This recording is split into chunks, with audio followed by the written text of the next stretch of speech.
Euroconexión.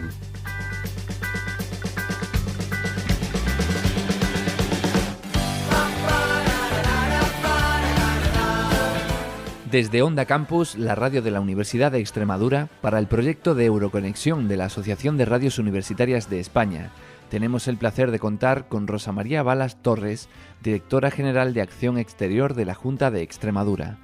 Rosa nos habla sobre la importancia que tienen los centros educativos y los espacios de debate para participar con Europa. Además, otro de los temas tratados con Balas es la participación de Extremadura en Europa y los desafíos que hay para el futuro: crear una Europa basada en la solidaridad, trabajo en equipo y visión de futuro. Una entrevista realizada por Pablo Palacios.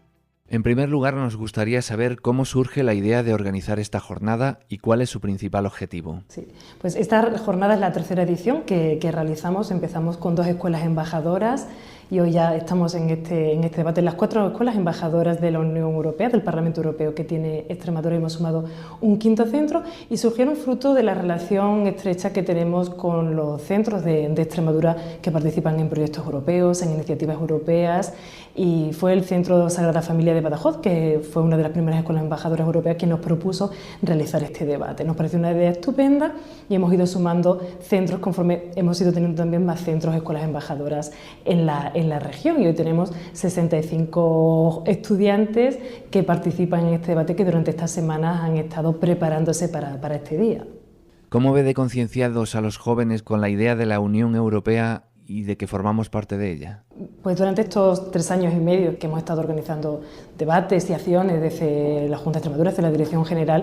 siempre que creamos un espacio para que los jóvenes puedan participar, vemos que la respuesta es muy positiva. Yo creo que una de las obligaciones que tenemos es la de crear más espacios como este. Realizamos también un debate que se llamaba Tus recetas para Europa recientemente y vimos cómo la participación fue activa. Los debates que hemos hecho estas últimas semanas, el debate que hicimos ayer también en la facultad, continuamente los jóvenes trasladan su opinión, sus quejas, también sus críticas, pero unas críticas constructivas, y cuando terminamos un debate tienen casi la seguridad de saber que hay Unión Europea para mucho tiempo. ¿Qué se puede hacer desde las instituciones para que los jóvenes vayan a votar en las próximas elecciones europeas? Yo creo que desde las instituciones, de forma continuada, no solo por motivo de las elecciones, cuando se realizan, tenemos que generar esos espacios de debates. Es importantísimo la formación, lógicamente, en los centros educativos, en la universidad, quien elige la formación profesional, pero hay una parte importantísima de la educación que es la no reglada, que es la de los espacios de debates, la de los espacios en los que damos a los jóvenes herramientas para poder analizar qué noticias son reales de las que no son reales en este mundo en el que hay una cantidad de noticias con tantísima inmediatez, en las cuales se mezcla la verdad y la mentira de una forma que a veces es difícil diferenciar, y que ellos tengan esos elementos para saber qué es cierto, qué no es cierto, y dentro de lo que es cierto, cuáles son sus visiones políticas y qué es lo que pueden aportar, o cuáles son sus visiones de Europa, de España o del mundo. Y crear estos espacios en los que ellos son quienes construyen las propuestas que después se van a debatir son claves, porque no son espacios en los que contamos nuestra visión, sino que son ellos quienes cuentan su visión sobre la Europa que quieren. ¿Y qué conclusiones se sacan de esos debates? Pues se sacan conclusiones importantes. Hoy también en una de las intervenciones, uno de las personas, de los jóvenes que han participado, decían: Europa no se aprende en libros, Europa se vive. Creo que ese es el gran objetivo que tenemos, el de entender que la Unión Europea es un sentimiento. La Unión Europea no es un club económico exclusivamente, ni mucho menos. La Unión Europea es mucho más, es un espacio que hemos creado de seguridad, de cohesión. No es un producto natural, no es un producto que surja de la nada, es un producto que surge del debate, del consenso, de avanzar, de no establecer líneas rojas, que es también lo que hoy vamos a ver, ¿no? Cómo en el Parlamento Europeo, como en el Comité Europeo de las Regiones, las posiciones no se adoptan de una forma unánime, sino que se adoptan porque cada uno tiene que ceder en favor de un bien común, que es el de la ciudadanía europea. ¿Cómo es la relación de la Junta de Extremadura con la Unión Europea? La relación de la Junta de Extremadura es muy cercana, porque la Junta de Extremadura, las regiones, las comunidades autónomas españolas participamos en el proceso de toma de decisión de la Unión Europea. En el caso de Extremadura, el presidente de la Junta de Extremadura es miembro del Comité Europeo de las Regiones, yo soy su miembro suplente, y el Comité Europeo de las Regiones es un órgano consultivo, es decir, las instituciones europeas necesitan tener el informe, la visión de este comité para poder adoptar determinada normativa europea, normativas en el ámbito de fondos estructurales, de medio ambiente, de agricultura, de juventud, de turismo, de ciencia, tecnología e innovación, de migraciones. Es importante saber que nosotros estamos en esos debates, que se aprueban dictámenes, que participamos en un pleno que se realiza 5 veces al año, pero además también tenemos una oficina, que es la Oficina de Extremadura en Bruselas, que defiende los intereses de Extremadura en su conjunto ante las instituciones europeas, que sigue las principales políticas europeas que pueden afectar a Extremadura, pero que también traslada las principales preocupaciones de Extremadura a la Unión Europea y también posiciona muchos de los ejemplos de buenas prácticas que se van realizando en la región en su conjunto. Y participamos también en los comités técnicos que crea la Comisión Europea cuando se tiene que elaborar un reglamento o una directiva europea. Extremadura participa en 7 de esos comités, con lo cual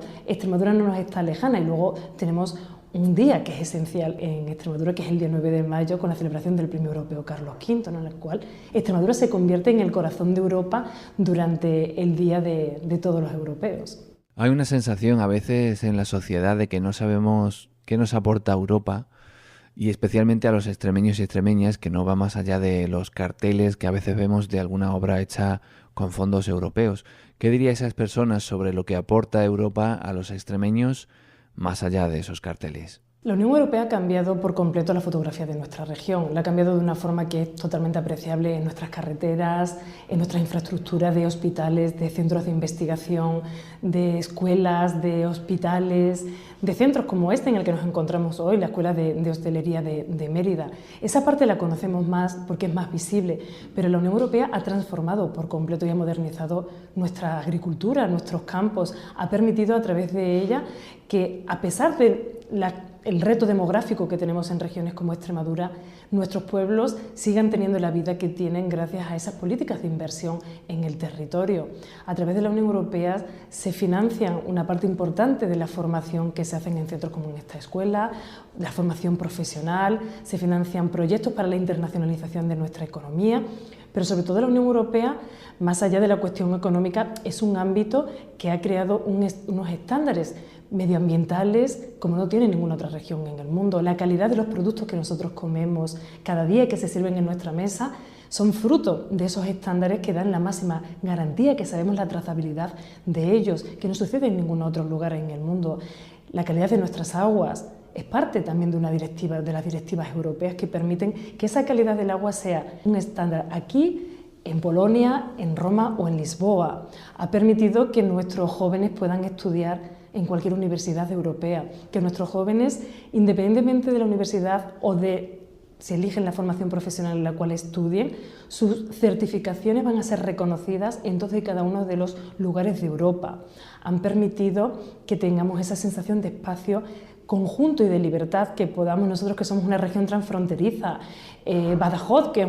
con un campus universitario tan importante, que es una ciudad transfronteriza, que pueda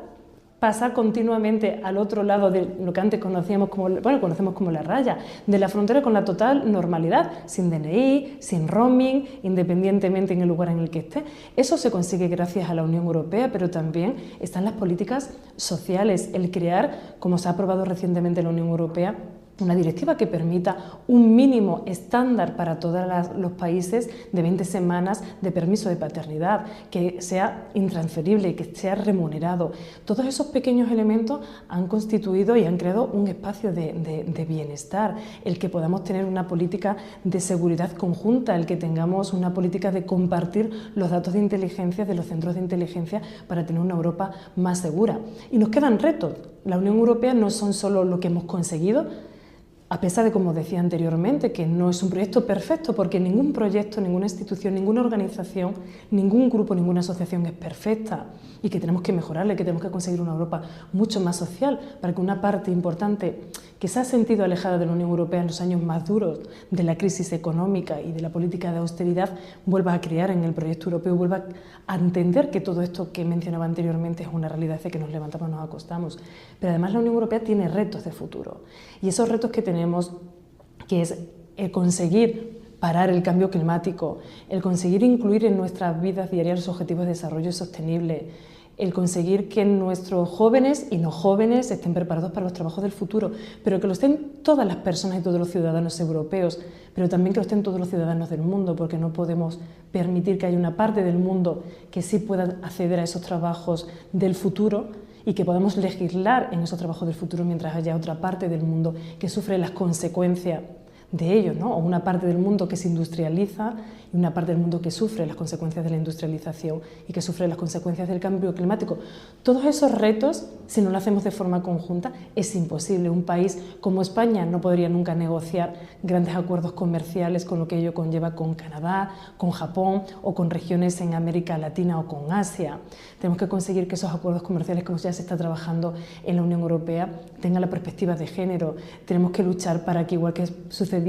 con los diamantes de sangre, suceda con los minerales de sangre. Y eso se aprueba en la Unión Europea para regular para que eso no suceda. Y eso es posible gracias al trabajo conjunto y a la fuerza conjunta que da 28 Estados miembros, ya casi 27 miembros, que quedan ante la situación del Brexit. Pero el Brexit también ha puesto encima de la mesa lo que significa la Unión Europea en nuestras vidas. Como ante una campaña que se hizo basada en muchísimos datos que no eran ciertos, hemos llegado a la conclusión cómo está presente en todos y cada uno de nuestros ámbitos y cómo la Unión Europea, cuando es fuerte y está unida, pues mantiene una posición de defensa de los intereses del resto de los europeos.